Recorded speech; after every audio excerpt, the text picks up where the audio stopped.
Currently, the vaccination rate in Glendale is 12% lower than the rest of LA County.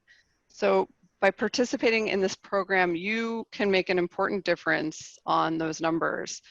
According to the study by the Vaccine Monitor, friends and family and doctors are the most effective means of communicating and changing people's mind about vaccines and building vaccine confidence. So that's partly why we're doing this program. First, we're going to start off with a poll. And we want to acknowledge that everyone's health information is very personal. We've all gone through different experiences over the past 2 years throughout the pandemic. And we want to acknowledge that this is a difficult and personal topic for many people who, we've all been persisting through unexpected life challenges. And, we want you to this is going to be kind of a long presentation. So take a moment, take a breath, thank yourself. Thank you for taking steps to empower yourself and your community and make healthy choices that protect the most valuable members of our communities. We're going to go ahead and launch a poll now. You can pick multiple options. So the poll is, what strategies have you used to have conversations with friends and family about vaccination? It looks like almost everyone has had a difficult conversation. So that's important information for us to know. I have also had difficult conversations. And hopefully by the end of this presentation, I'll have practiced some more skills and learned some more skills that can help us with those conversations. Some of the reasons, the goals of this program are to engage and inform residents, build vaccine confidence, and increase vaccination rates in Glendale. So today, this is going to be a 45-minute training. We're going to talk about the basics about vaccines, and we're going to have 3 interactive polls. We're going to teach you some research-based communication strategies for talking to people in your life who are vaccine hesitant, and we'll talk a little bit about misinformation and disinformation. At the end, we will have time for some questions, and we're going to ask you to do a short evaluation and let us know how we did today. So, Mike, go ahead. Okay, thanks, Lane. So in this section, we'll be looking at why vaccines exist, how the COVID-19 vaccines work, benefits of the vaccine and possible side effects, what we know, as well as what we're still learning. Okay, so why vaccines exist. Vaccines or immunizations are used to boost your immune system and prevent serious life-threatening diseases. They teach your body how to defend itself when germs, such as viruses or bacteria, invade it. Traditionally, vaccines expose you to a very small, very safe amount of viruses or bacteria that have been weakened or killed. Your immune system then learns to recognize and attack the infection if you're exposed to it later in life. As a result, you will not become ill, or you may have a milder infection. Time and time again throughout history, vaccines have proven to be an effective way to deal with infectious diseases. So how do the COVID-19 vaccines work? Well, the vaccines work by giving your body the ability to recognize the virus that causes COVID-19 and fight infection. There are 3 types of vaccines. The Moderna and Pfizer vaccines use messenger RNA. mRNA vaccines do not contain a live virus. They give our bodies instructions for how to make and fight the spike-shaped proteins that will protect against a COVID-19 infection. While these vaccines use new technology, researchers have been studying them for decades.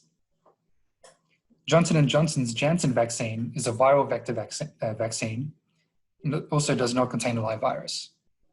It uses a harmless adenovirus to create a spike protein that the immune system responds to, creating antibodies to protect against COVID-19. None of these vaccines can give you COVID-19 or alter your DNA. The benefits of getting vaccinated outweigh the risks of not getting vaccinated.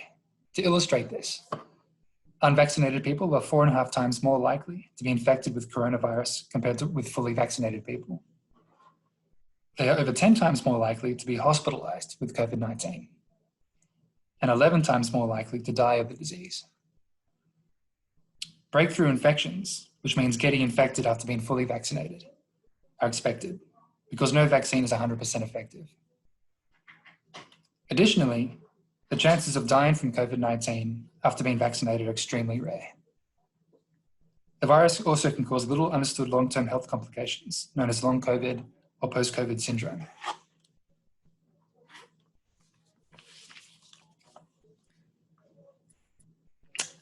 There can be side effects with getting the vaccine. After I took it, I experienced fatigue for a couple of days, while a friend of mine had fever and chills. Everyone reacts differently. I'd like to ask you all what, if any, side effects you might have experienced after taking the shot. The poll should be on your screen pretty soon. There we go.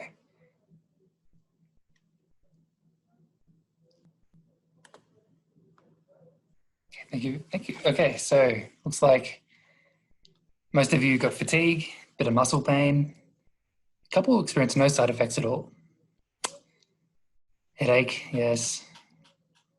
And fever, chills, nausea. Okay.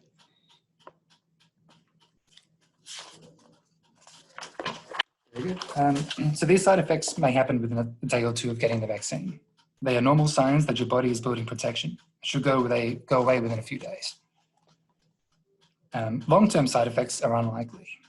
Serious side effects that could cause a long-term health problem are extremely unlikely following any vaccination, including COVID-19 vaccination. Vaccine monitoring has historically shown that side effects generally happen within 6 weeks of receiving a vaccine dose. For this reason, the FDA required each of the authorized COVID-19 vaccines to be studied for at least 2 months after the final dose. Millions of people have received COVID-19 vaccines and no long-term side effects have been detected.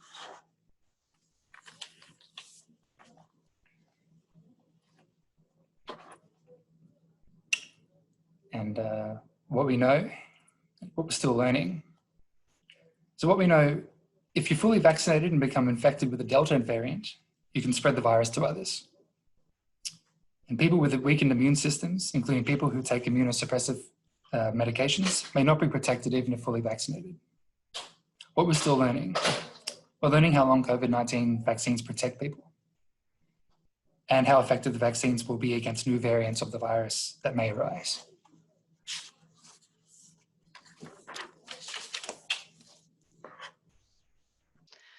All right, so some communication strategies. We're going to cover communication strategies for talking to people who are vaccine hesitant. So these are some research-based strategies for building vaccine confidence and ways to have productive conversations when people express to you that they're hesitant about getting the vaccine. The first thing we're going to talk about is called motivational interviewing. Some of you may have heard this term before. It was a technique developed in the 80s by counselors that were attempting to help their clients change their behavior. Some of the techniques that are used in motivational interviewing are active or responsive listening. You may have also heard this term.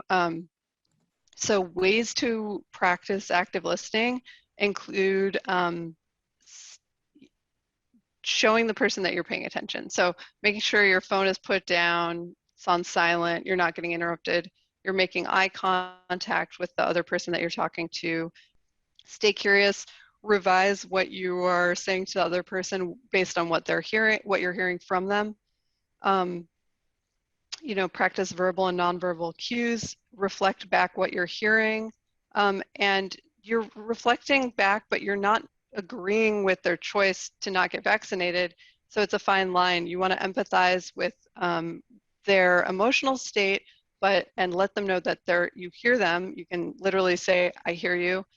But at the same time, you want to point them towards good resources and experts. So point them towards good information. Ask open-ended questions. You want to find out more information about where their concerns are located. just because somebody's not sure about getting the vaccine doesn't mean, you know, X, Y, or Z. Just stay curious, stay open-minded, ask questions, and try to find out more where their concerns lie. So you want to ask permission to provide additional information. Don't bombard people with unsolicited advice, links, information. You can ask permission, say, is it okay if I send you more information? Acknowledge that that person's choices are up to them. And, you know, if they're open to it, you can say, I heard about this website that I trust. Let me share it with you. So in order to have an effective conversation, you don't want to try to convince the other person using facts or figures. This sounds counterintuitive. We just gave you all that information from Mike about vaccine basics and information, but actually a more effective strategy is not to use facts and figures when you're having these hard conversations, but try to tell personal stories or give analogies. So for example, you could say, if you're not vaccinated, you have a higher chance of being struck. If you are vaccinated, sorry, you have a higher chance of being struck by lightning than dying from COVID. Instead of saying that unvaccinated people are 5.4 times more likely to be infected. So personal anecdotes, you can say, you know, I got vaccinated and I was able to visit my newborn nephew. Things like that, examples from your own life. You want to create a state of psychological safety. So a state of psychological safety is defined as a state where a person is able to express their own will and advocate for themselves. You want to make sure to create trust with the person you're talking to so they feel secure talking to you and that they won't be punished or judged for their beliefs. Finally, it's important to communicate that the reason you're talking to this person is because you care about them. You can say, for example, I'm talking to you about this because I care about you. You want to foster a sense of empathy and care while you keep lines of communication open. So we're going to talk about some examples, what you can say, how to combine some of these strategies in conversation. So somebody says, you know, expresses, yeah, I didn't do it and I don't want to, I just want to get back to normal. What can you say? You know, you might have a lot of reactions to somebody saying that. You might feel like, you know, there's no such thing as normal. Things weren't normal before, they're not normal now. All these things might come up for you. Instead, you take a deep breath and say, you know, I'm very grateful my family is vaccinated. We're able to eat dinner together. That has created a sense of being back to normal for me, and I don't have to worry about infecting my grandfather. So there's a principle called the boomerang effect, which you may have heard about. It's where a message that you give to somebody creates the opposite effect of what your intention is. So these conversations are not an opportunity to prove how right you are. These are moments where you can connect with somebody. This might feel counterintuitive, especially when you know for a fact, this has happened to me multiple times, that you have the correct information. You know, we're librarians, we love to be right about things. We love to have the right information. And you might have a specific fact or piece of information that you know proves the other person wrong. That's not what you want to do here. So if somebody says something that isn't true, what can you say? If somebody says, for example, the vaccines were developed by the government to control us, you can say, I don't know about that, but I do know that millions of people have gotten these vaccines and that they have been, they're safe and effective. So instead of getting into those arguments, getting into the back and forth with somebody, you want to try to reframe the conversation to focus on the disease and the bigger picture and the bigger outcomes. So somebody says, I'm worried about the long-term effects of the vaccine on my immune system. you might know that the vaccine goes through your body very quickly, but instead, you could say there's mutations of the vaccine is mutating, or the virus is mutating, and our families are at risk. If you're unvaccinated, you're more likely to contract COVID, and you're putting your family at risk too. So you can always reiterate that vaccines are safe and effective, but if you focus on correcting the person you're talking to, that person isn't going to feel safe and supported talking to you. You can always refer somebody to a professional. Say, I encourage you to bring that up with your doctor. I don't know about that, but I would recommend talking to a health professional about it. So in conclusion, this piece is incredibly important. You should try to practice this in all your conversations. It's going to take multiple conversations to change people's perspectives and to get through to people. So try to combine multiple strategies, include personal anecdotes and stories if they're relevant, point people to trusted professionals, and stay empathetic and focus on connecting.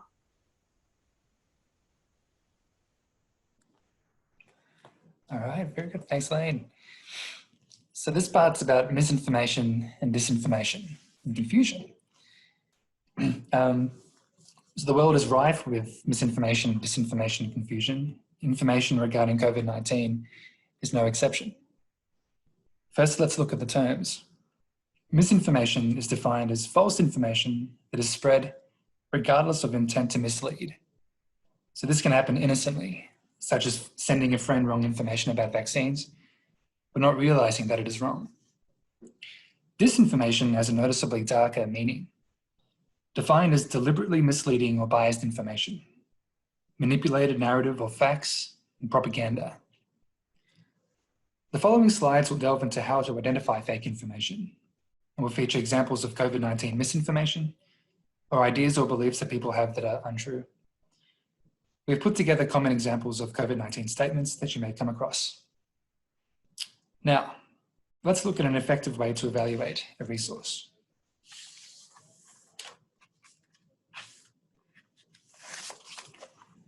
The CRAP test.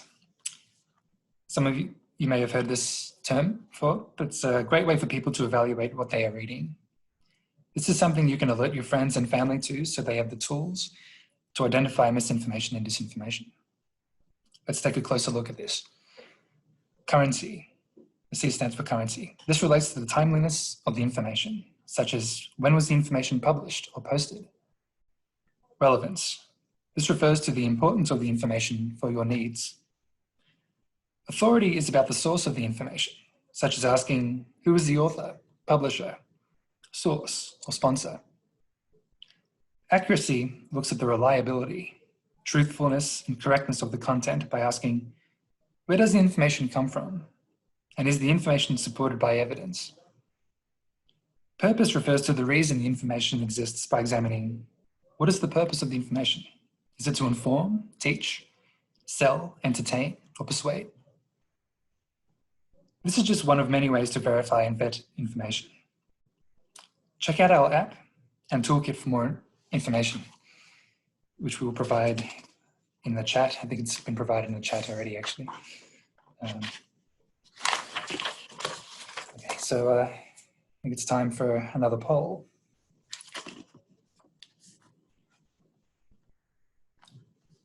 All right, so I'm going to ask you what COVID-19 statements you've heard.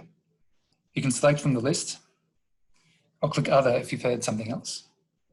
I'll give you a few moments. Okay. So most of you have heard about the vaccine being, people feel like it was rushed and isn't quite safe.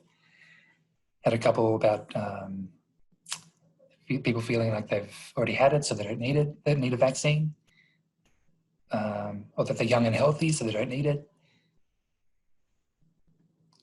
People have heard about the magnetic one. And someone in the chat said they've heard of everything. Yeah. All right. Thank you for those. So let's take a look at some of the common statements, common worries some people have. Okay. So this one here, I'm worried the vaccine was rushed and isn't safe. The coronavirus vaccines were created and tested using the same process the FDA and CDC require for every vaccine in use in the US today. They were not experimental. All 3 coronavirus vaccines continue to undergo the most intensive safety monitoring of any vaccines in US history. All 3 of the vaccines approved for use in the United States were approved for emergency use during the pandemic, starting late last year, and that meant that clinical trials showed the vaccines were safe and effective. The FDA has an emergency use authorization process specifically for public health emergencies like the coronavirus pandemic, so health officials can rapidly approve vaccines to head off hospitalizations and deaths. Full FDA approval takes place when enough data demonstrates that the vaccines are safe and effective for most people who receive them. And the FDA has had an opportunity to review and approve the whole vaccine manufacturing process and facilities.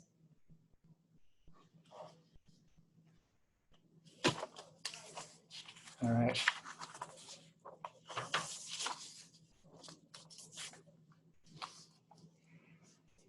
There's this question, there's a statement as well. I've already had COVID-19, so I have natural immunity and don't need the vaccine.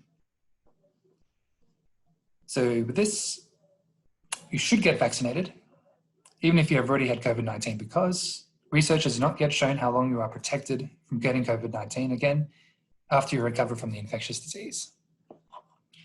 Vaccination helps protect you even if you've already had COVID-19. In addition, take a look at the natural infection method of achieving herd immunity. This is when enough people in the population have recovered from a disease and have developed protective antibodies against future infection. However, the 2 major problems with relying on community infection when it comes to dealing with COVID-19 are reinfection. Even if you have antibodies, you could get COVID-19 again.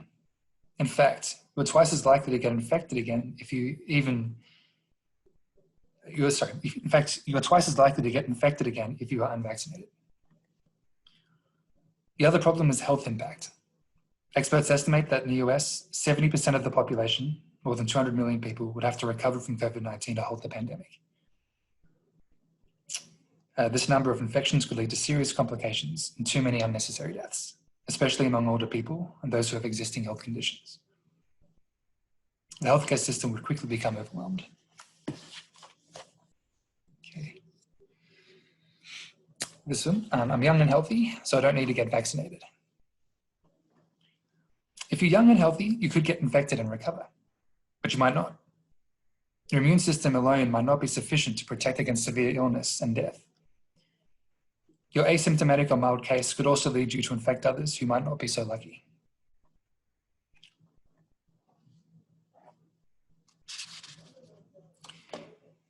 All right.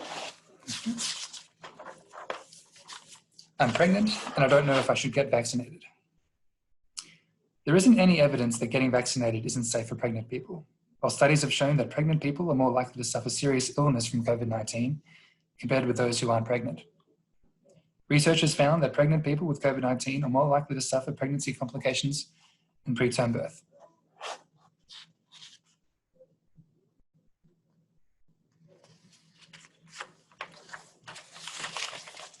This one. I believe COVID-19 vaccines contain microchips. They do not contain microchips. They're developed to fight against disease and are not administered to track your movement. Yes, simple as that. And I think receiving a COVID-19 vaccine will make me magnetic. It will not make you magnetic, including at the site of vaccination, which is usually your arm. They do not contain ingredients that can produce an electromagnetic field at the site of your injection. All the COVID-19 vaccines are free from metals.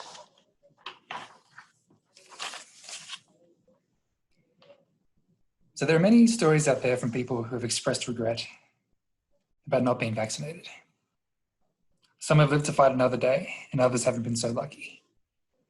Sometimes people need to be exposed to personal statements and stories to understand the seriousness of the situation and to realize that their actions impact others.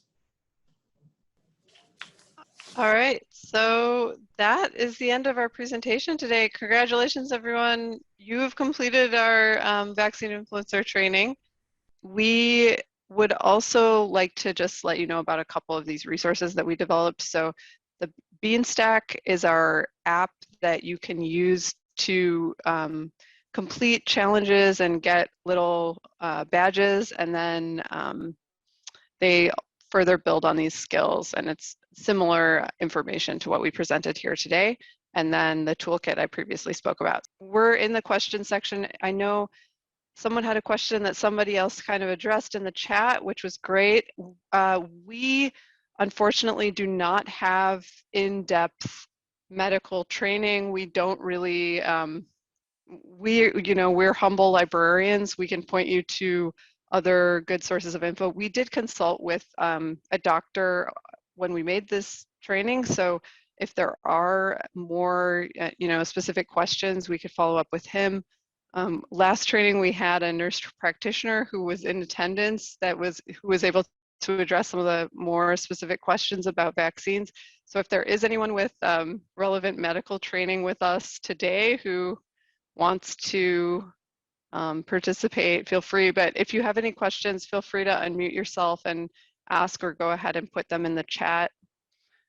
We tried to develop this pretty quickly. We wanted, we got this grant 5 weeks ago, so this was something that we felt passionate about. We wanted to get more information out into the community, and yeah, thank you everyone.